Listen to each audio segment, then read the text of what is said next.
Letnja sezona bila je uspešna, pre svega za planine u Užičkom kraju. Najposećeniji i ovog leta bio je Zlatibor, na kojem je ostvareno 50% više noćenja nego u julu i avgustu prošle godine. Za neke zbog bega od gradske vreve, za druge zbog prirode i raznovrsne ponude. U svakom slučaju, za hiljade domaćih i stranih turista, Zlatibor je i ovog leta bio jedini izbor i najlepša destinacija za letovanje. Dolazim radi vazduha, pošto tamo živim u centru, zagađen vazduh, ovde divota. Ove godine nismo išli na more, pa smo evo drugi put na Zlatiboru.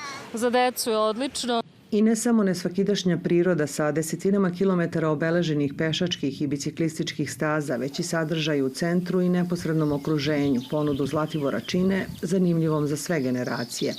Od proplanka do proplanka smenjuju se gostilje sa jednim od najvećih vodopada u Srbiji, rožanstvo sa Stopića pećinom, jedinstvenom po svojim ukrasima i bigrenim kadama, ali i muzej Staro selo u Sirogojnu i odnedavno El Paso na Vodicama, verna replika grada sa divljeg zapada iz 19. veka.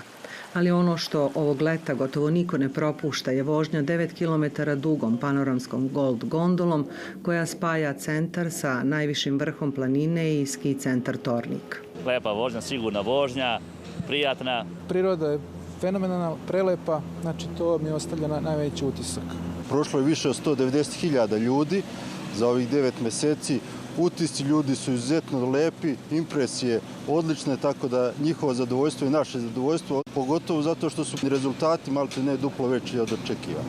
Sa više od 90% popunjenih hotelskih i 85% kapaciteta u privatnom smeštaju, uprkos pandemiji, ovu sezonu turistički poslanici Zlatibora smatraju uspešnom. Mi imamo razlog da budemo zadovoljni. Pre svega mislim na sve lokalitete koji su zaista radili punim kapacitetom celu letnju turističku sezonu, opet bez jednog jedinog problema.